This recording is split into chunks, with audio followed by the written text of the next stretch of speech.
So I've been a part of the B Corp world for some time. Today, we're going to kind of share how, we got through Pathway 2 as a service provider, controversial industries in our recertification this year, and share best practices because, you know, we recognize other firms are trying to do this, other service providers, professional service providers who fall into this category. And we recognize that a high tide raises all boats. This work is bigger than one firm, so we want to share and not gatekeep any of our best practices on how we did this, right?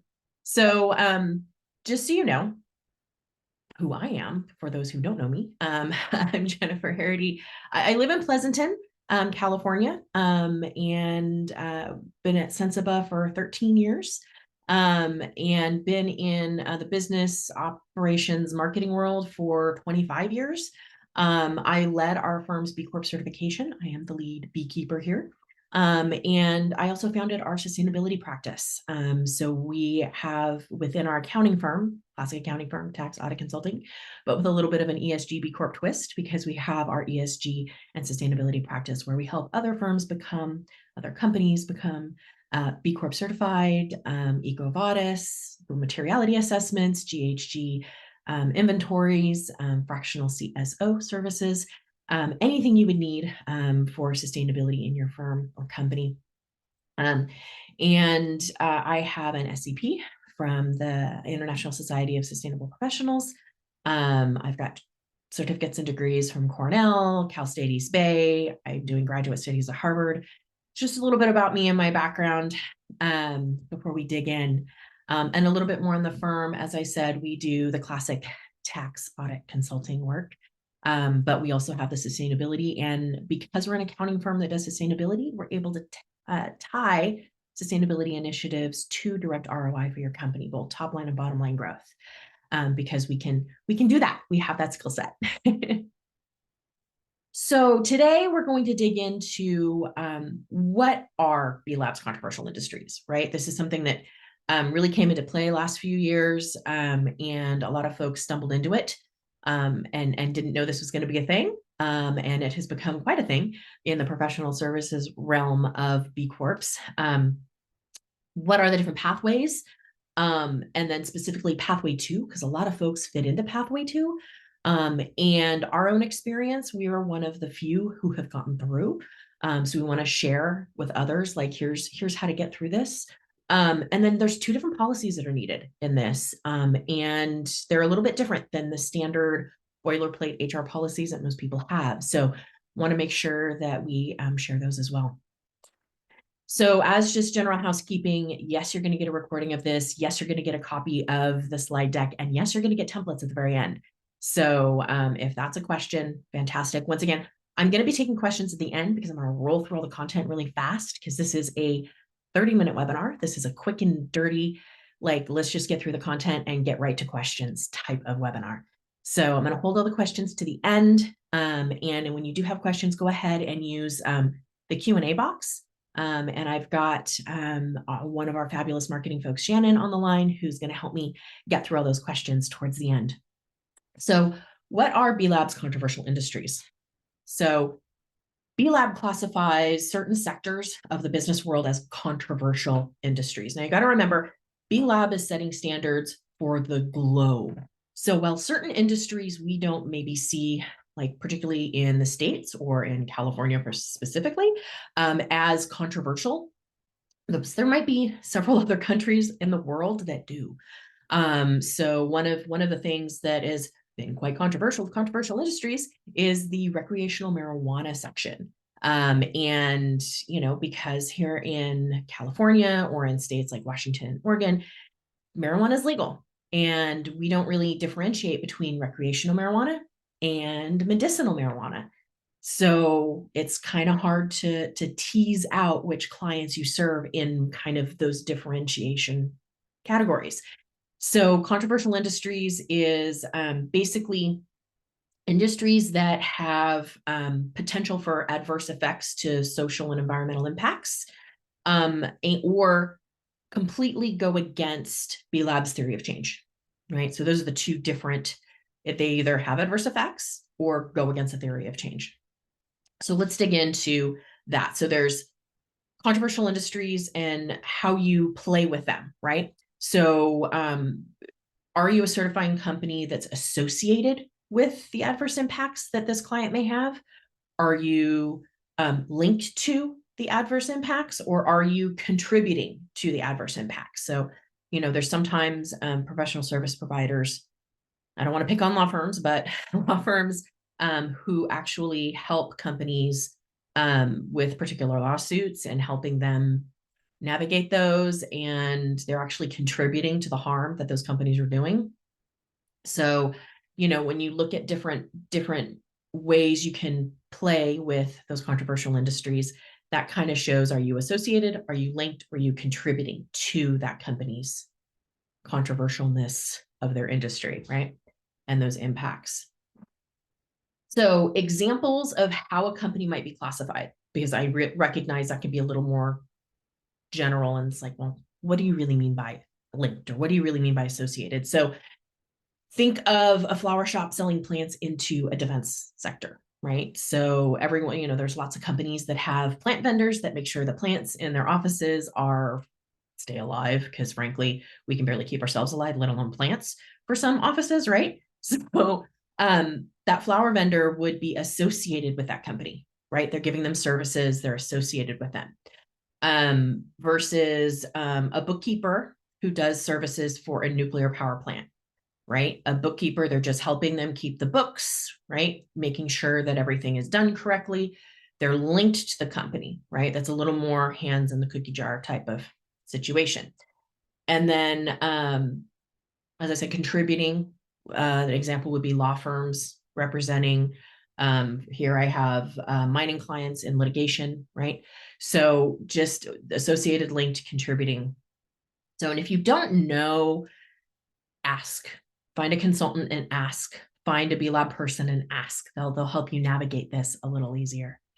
And so the controversial industries, what are they, right? So the ones that have adverse impacts, right? Adverse impacts to social and environmental, that's charity lotteries, debt collectors, nuclear power plants, radioactive materials, mining, pharmaceuticals, and recreational marijuana. So those are having adverse impacts, right? And like I said, global standards. So this is, some people may find some of these might have take issue with this being in the US or California or Colorado or New York or one of our states that are a little more progressive.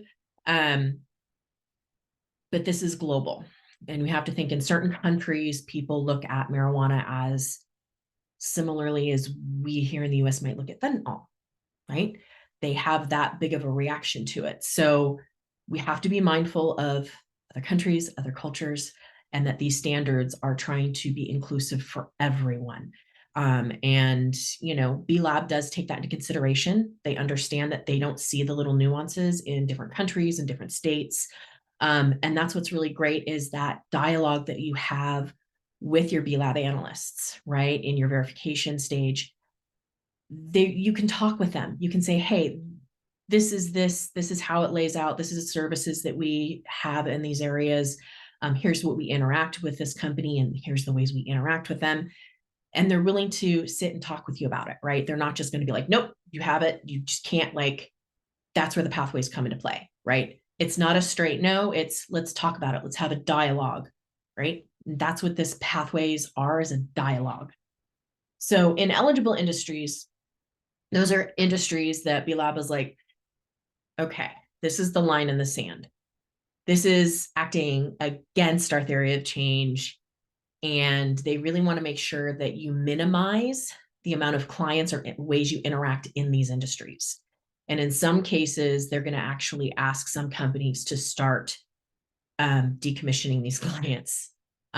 So fossil fuel producers, gambling, pornography, prisons and detention centers, tobacco, including nicotine products. So, the little vape pens and things, weapons and defense.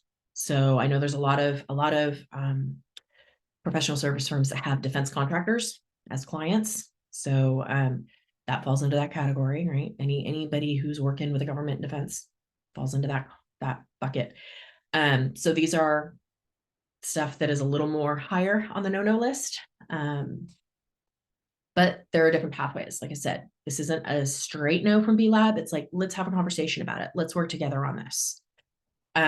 So the different pathways demonstrate requirements for companies to disclose what industries they're working in, how they're working with them. Are they associated? Are they linked? Are they contributing?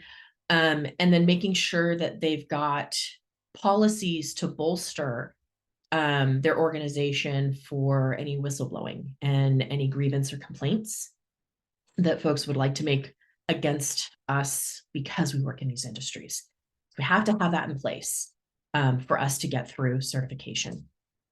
So as you can see here, this graphic is from B-Lab showing the different classifications. So you've got, the purple one is, representing industries that are the adverse effects. Purple 2 is the direct theory of change, acting against direct theory of change. And then we've got the different ways you're linked, ABC, associated, linked, or contributing. And then we've got the pathways on the very end in blue. So you can kind of take, okay, well, I'm in box 1 and I'm linked to B. So, okay, 1B, where am I in the pathways? Okay, that's going to be a pathway 1, right? So you can kind of figure out what pathway you're going to be in just from this one graphic. So kind of an important pathway or graphic to have to figure out which pathway you're in. So let's talk about the different pathways. Pathway 1, that's for companies where you play with the adverse effects, but maybe you don't have anybody in the direct against theory of change, right? So, and it's a very low touch for those adverse effects companies. You're just associated with them. You haven't really been serving any of those kind of direct theory of change clients for at least 5 years. You can do a pathway 1, and that is literally just disclosing which industries that you're in and that you're associated with some of these clients, right? So it's a little more simple out of the 3 pathways. Pathway 2, a little more complex, and this is where most folks sit right now. You have clients in the controversial industries, either in most are probably in that adverse effect. You might have 1 or 2 clients in the direct theory of change, but the amount of revenue in the controversial industries that you're serving is under 1% of your overall revenue as an organization. And so for those, you're going to have to fill out that wonderful spreadsheet that B-Lab gives us. B-Lab loves their spreadsheets for us to be able to disclose who we are working with, what we are serving them with, and lots of other details. You're going to have disclosure, right? So there's lots of companies that already have disclosures on their B-Lab directory page. And it's, you go to your B-Lab directory page, you go all the way to the bottom, and there's a little line that has all your disclosures. Right now, all the accounting firms, we have our tax services disclosure, because that was really big a few years back, for how we give tax advice. So a lot of accounting firms, or all accounting firms, some legal firms will have that on there. And so this is going to be one of those places where you're going to have another disclosure that says controversial industries.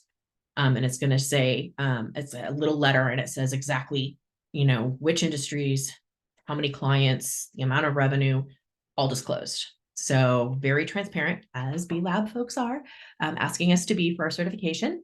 And then you're also going to need the policies, the whistleblower policy and the grievance policy. And you're going to have to post the grievance policy public so that anybody can find it at any time. So pathway 3, this one is for companies that are going through it right now. So this pathway will sunset. And this is for anyone who has submitted their recertification or certification before February 18th.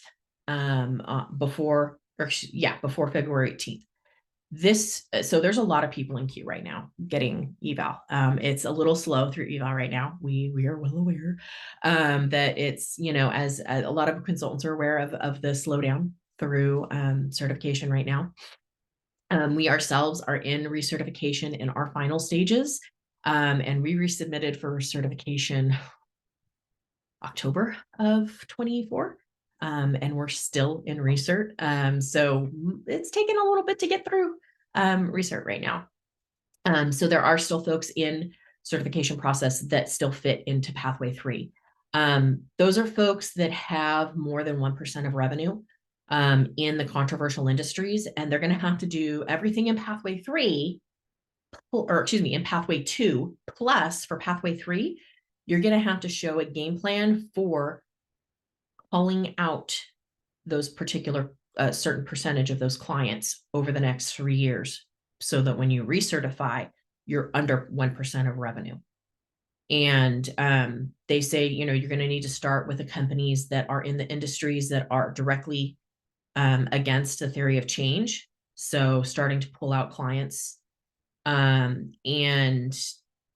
that's something that companies have to sit with, right? Do you want to maintain your B Corp certification, or does your organization really need to play in that industry?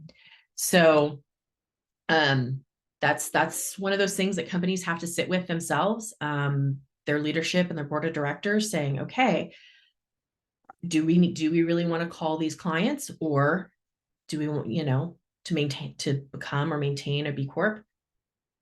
Or is the revenue more important, right? So as I mentioned, the lovely spreadsheets, right?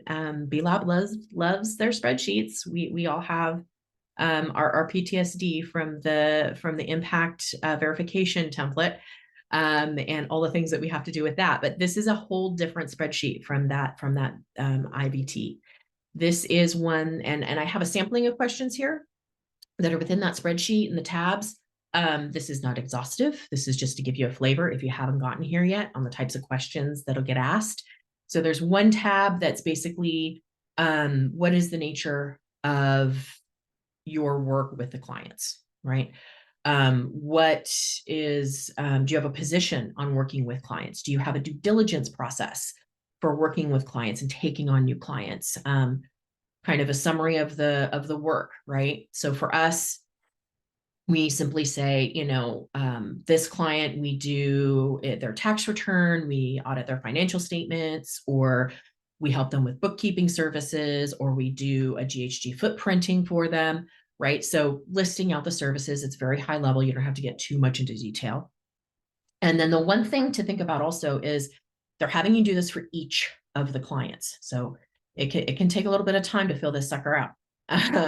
And for those of us that work in industries where we are not legally allowed to disclose our client names, B-Lab is aware of this. It's okay. You can put your client numbers in there, so that you can disclose and show that it is each separate client, but you don't have to put in the name. There's one column that asks for the name of the company that is a client, as well as a link to their website.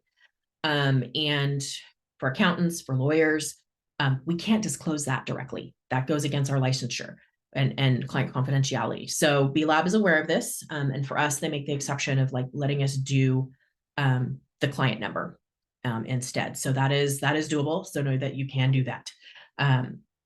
So this, like I said, this is just a sampling of questions. So tips from our own experience. So we got through it.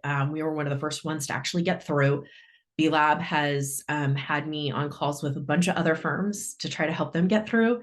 And that was like, okay, I need to do a webinar on this so that we can get it recorded, so I can start sending people the webinar, because I was spending a lot of time on calls. So how we got through, one, you have to be okay with disclosing this stuff. If that gives your executive group at your organization heartburn at all, that's something they have to deal with. You have to disclose the industries that you're working in, and you have to disclose services, and you're going to have to disclose the amount of revenue you're getting from those different controversial industries, right? And how many clients. So and fill out that spreadsheet to give to B-Lab for verification. You're going to have to update your whistleblower policy and your grievance policy. I know probably one of the more difficult conversations was getting the marketing folks to put the grievance policy on the website. Because nobody wants to have where you go contact us and have it say grievance policy here, and everyone go, why do they have a grievance policy like that? So we figured out that you can put the grievance policy on the website, but we put it down on the very bottom of the website where you would typically have your terms and conditions, your privacy policy, all of your GDPR type stuff on the bottom of the website. On the footer of your website, we tucked it in with that stuff because that's where it makes sense, right? That's where all the policies are for your organization, to put it there. And then it shows up on any single page you go on our website because it's a part of our footer. So it makes it easy, accessible, and it's tiny, it's subtle, it's there, but it's not like in your face going grievance policy, because we recognize that, hey, having a grievance policy out there, people might go, well, why do they have to have a grievance policy? Why is it so prominent, right? So that's a big, being a marketer, in my previous life, I get that hesitation, oh my gosh. So that could be kind of a little bit of more difficult conversation that you might have with your web or marketing team. But know that has to be done. It has to be out there. And so, yeah, that's what we did. We basically retooled. We went back and forth with B-Lab on different drafts of our whistleblower policy and our grievance policy, to get all the language correct, and to make sure we hit enough of the needs that they were requiring. And luckily, we are going to share those policies with y'all, so that you can take them, use them yourselves, and know that the basics of it work. And you just go through and tweak the language to be more of your brand, right? So we might call things clients, where you might call your clients customers or guests. Go ahead and twiddle with that. We might have in there something around a third-party service. You can swap that out for how you do that in your organization, right? So going in through there and just swapping out different things to make it more fit to your company. So of those two policies, let's dig into those, right? Because it's important. The grievance policy, you're going to need to have some means for folks to contact you, and not have it go to just into the dark, right? It needs to be an email address. It needs to be some sort of hotline that they can call that's going to be picked up. It's going to be responded to, because B-Lab is going to check it. They're going to call it. They're going to email it. They're going to check it and make sure it's live.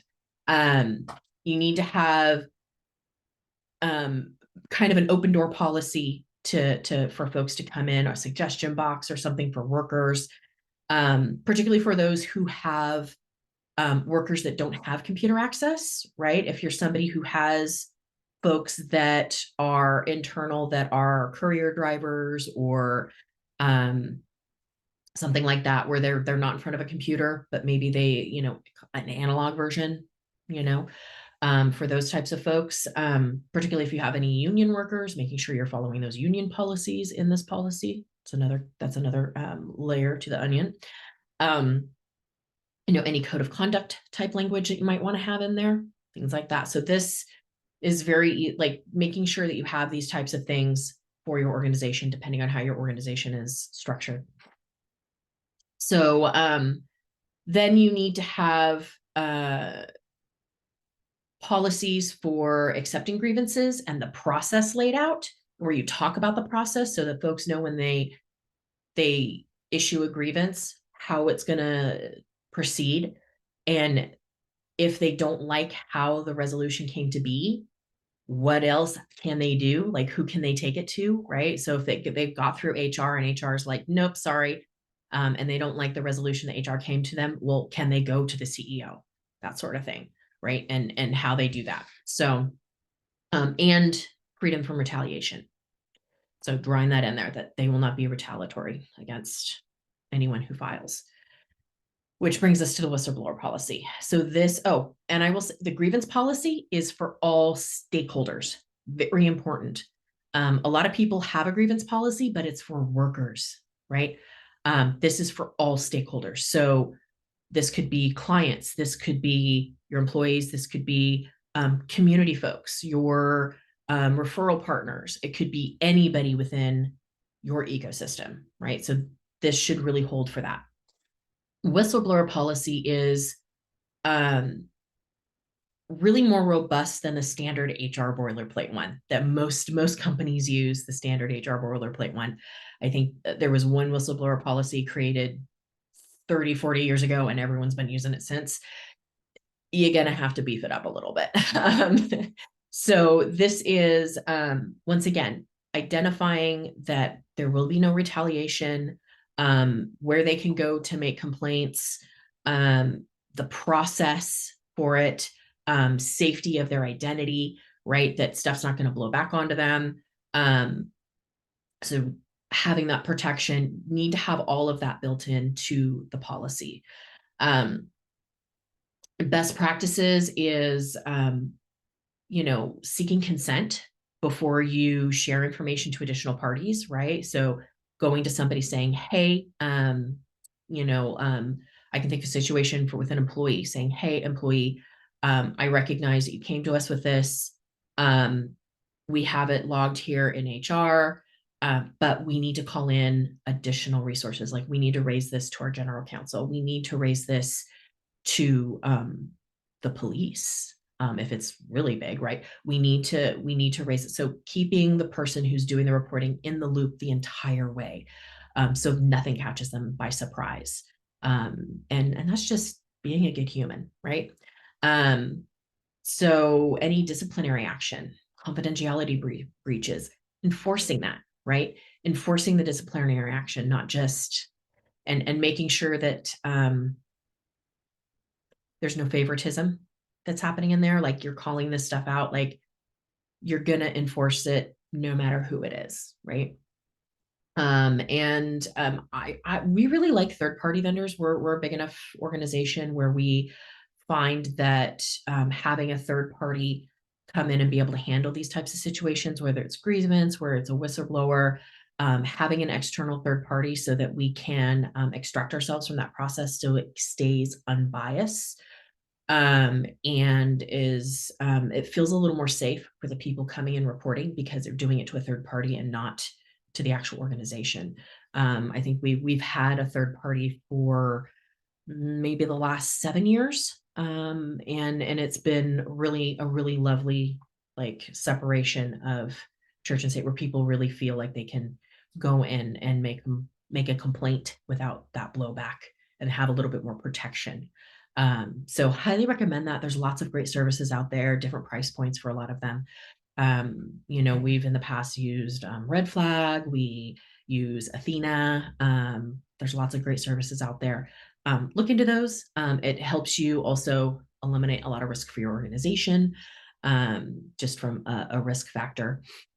But if you are a smaller company and have to do things with just HR and suggestion boxes and those types of things, that's fine too.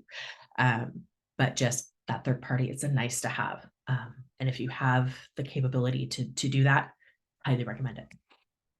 Okay, so as I stated in the beginning, you're going to get an email from Arel, and it's going to contain a copy of this presentation. It's going to contain a link to the video of this recording, and it's going to have those 2 templates in Word doc form. So you can go in and tweak it and use those to get through pathway 2.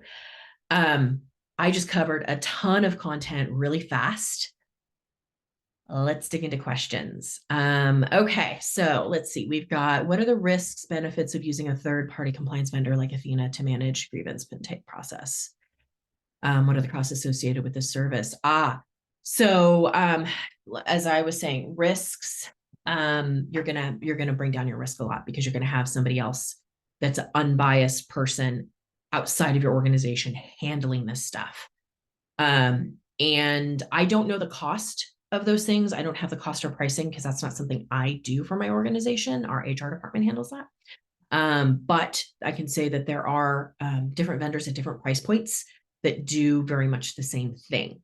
I said currently we're using Athena. There's lots of great other benefits to Athena, like their They have lots of different compliance videos that you can go out that are actually good compliance videos and not that don't feel like hazing for when you have to do a mandatory compliance for things. So really great and easy to use compliance trainings and, grievance logging mechanisms. And but I will say I don't have the cost. So I apologize for that. If you have revenue over 5% currently with a controversial industry, do you feel you could possibly be certified? You're going to probably be in pathway 3. And that's going to be where you're doing everything in pathway 2, plus committing to basically calling out most of those clients in, and this is 5, and so this is 5% in one industry, right? So they calculate it so that you may have under 1% in 3 or 4 different of those industries. So if it's 5% in, say, 5% of your revenue, 5% or more of your revenue comes from, say, recreational marijuana, then that you're going to have to call some folks out of that if you want to maintain past. So you're going to do, and actually pathway 3 wouldn't be available if you haven't already submitted. So I would say call some folks out. If B Corp certification is where your heart is and where you want to go, you're going to have to have a hard look at those clients in those industries. We go through an annual rating process, ABDC or ABCD process to rate our clients every year because we want to make sure that we have clients that are worth working for, right? And so we go through and we rate, and if and do that rating. It's not uncommon for law firms and accounting firms to do this annually or every couple of years. And if you have a client that is maybe they're bulking at pricing, or they don't pay you on time and you have to kind of go after them to get paid for the work that you do, then maybe they're a C or D client. Maybe it's okay to kind of transition them away to somebody else. But you really kind of have to look at your heart and be like, is it worth serving this industry, or is it worth becoming a B Corp? So let's see. We don't have any more questions in the Q&A box. Do we have anything in the chat? Does it look like it? All right. Well, we are at 9:33. I don't see any other questions. Thank you for joining us today. I hope this was helpful. And I hope the templates are going to be equally as helpful for y'all. If you have any more questions, this is my information. Seek me out. I'm in all the places that B Corp folks usually are. And I hope to see you at Champions in 2026. Bye, y'all.